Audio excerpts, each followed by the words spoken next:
নমস্কাৰ সকলোকে আমাৰ চেনেললৈ সকলোকে স্বাগতম জনালোঁ।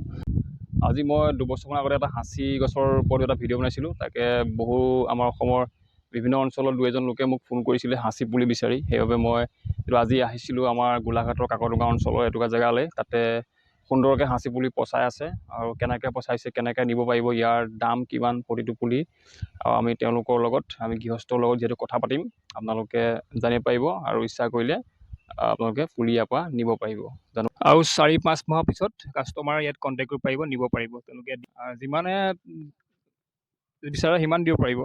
একদম ধুনীয়া সুন্দৰকৈ বনাইছে।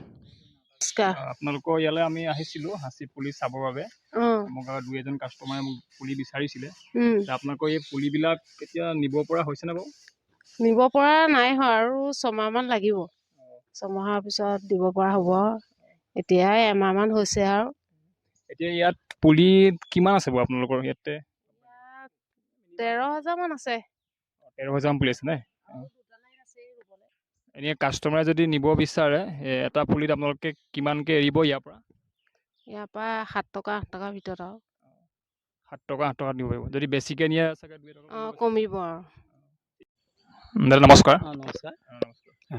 নমস্কাৰ। নাম কওকচোন। মোৰ নাম শ্ৰী প্ৰদীপ দত্ত। আমি আহিছিলোঁ আপোনালোকৰ গোলাঘাট জিলাৰ কাকডোঙা অঞ্চল নহয় জানো আপোনালোকৰ? হয়। আপুনি হাঁচি পুলিখিনি কেনেকৈ লগাইছে আৰু কিমান দিনৰ পিছত কাষ্টমাৰে ল'ব পাৰিব আৰু অৰ্ডাৰ আপুনি কিমানলৈকে দিব পাৰিব জনাওকচোন বাৰু, কিদৰে কৰিছে কামখিনি? হাঁচি পুলিখিনি মানে কি হ'ল, মোৰ বাগান অকণমান দেখিছেই, বাগান অকণমান উঠাই দিলোঁ। এই বাগানখনত ইমান প্ৰফিট নাই, কম পাত কম দিয়ে। তাৰপৰা ভাবিলোঁ যে এজন মোৰ লগত সহায়ক আছে, তুলি পেলাই ঘৰৰে আনি পলিথিনৰ বেগৰ দাম বেছি নহয়, 1 পেকেটত 50 টকা, 750 পলিথিন থাকে। তাৰপৰা মই এনেকৈ এইখিনি কৰি মাটিখিনি পলিথিনত ভৰাই এই পুলিখিনি গুজি গৈছোঁ। আৰু এতিয়া মোৰ এয়া এমাহ হোৱা নাই, এনেকুৱা হৈ আছে। তাৰ পাছত আৰু 6 মাহমানৰ পিছৰ পৰা মই দিব পাৰিম, প্ৰায় 1 ফুট হৈ যাব। হাঁচি পুলিটো প্ৰফিটৰ বস্তু, আৰু এজোপা গছত লাখ টকালৈকে আছে ইনকম হয়। আৰু মোৰ বাৰীতে আপুনি দেখক, এই সাঁচি গছ গোটেই হৈ আছে। এই চব সাঁচি, চাহ গছৰ পৰা গোটেই সাঁচি আছে। এইখিনিকে কৰিছোঁ, চাওঁচোন, প্ৰথম আৰম্ভণি কৰিছোঁ আৰু কিমান কি হয়গৈ। তাকে অৰ্ডাৰ আছে মোৰ বহুত, কিন্তু এতিয়া মোৰ 20,000 হৈছে ইয়াত, আৰু অহা বছৰলৈ আৰু মানে অলপমান বঢ়াম বুলি মই ভাবিছোঁ। জাতটো কিবা আছে, কথা আছে নেকি? জাত তেনেকৈ কথা নাই, জাত কেইবাটাও আছে। এটা ভোলা সাঁচি আছে, আৰু এই তেজপাতৰ লেখীয়া মিহি মিহি পাতৰ সাঁচিটো অলপ পোকটো বেছি ধৰে। এইটো চব 2টা জাতেই আছে, তথাপিতো সেইটো জাততো পোক ধৰিছে, সমানে ধৰে। ঠিক আছে, মই অকণমানত পোক কেনেকৈ ধৰে মই দেখুৱাই দিম আপোনাক। তেখেতে এটা ভাল বস্তু দেখাব আমাক, হাঁচি গছত কেনেকুৱা গছত পোক ধৰে। সেয়া দেখাইছে তেখেতে আমাক ধুনীয়াকৈ গছবিলাকত কেনেদৰে পোকবিলাকে ফুটাইছে, পখিলা পোকবিলাকে ফুটাই পেলাই এইটো গুৰিটো মাটিত পৰি আছে। সৰু ডাঙৰ সকলোবিলাক গছতে মানে পোক ধৰে, মাল ধৰিবলৈ আৰম্ভ কৰে। এইবিলাক ইয়াৰ মাটিবিলাকত বহুত ভাল মাটি, সাৰুৱা মাটি। ইয়াত দেখাইছে আমাক পোক হৈ পেলাই বন্ধ হৈ যাব লাগে, মানে তেতিয়া মানে এইটো বিকিব পাৰে। পোক হৈ পেলাই গছটো বন্ধ হৈ যাব লাগে, তেতিয়া এইটো বিকিব পাৰে।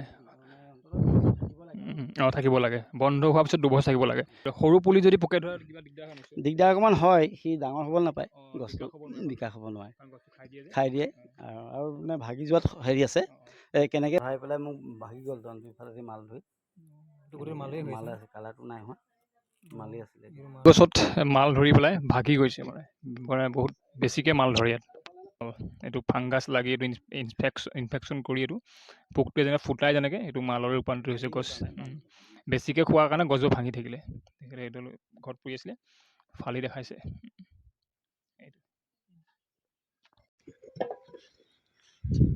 এইবিলাক কালাৰটো হোৱাগৈ নাই তাৰমানে, মানে আৰু লাগিছিলে ইয়াত এইখিনিত মাল ধৰিলে গছ ডালটো গোটেইটো এনেকে খাই পেলাই থাকে, এনেকৈ কালাৰ আহি যায়। এইখিনিৰ পৰা আৰম্ভ কৰি গোটেইটো কালাৰ হৈছে। এনেকে থাকিব লাগিছিলে। ইয়াৰ পৰা মানে এইবিলাকলৈ বিৰিঙিছে, এইটো মানে মাল হৈ গুচি যাব। পোকটো এটা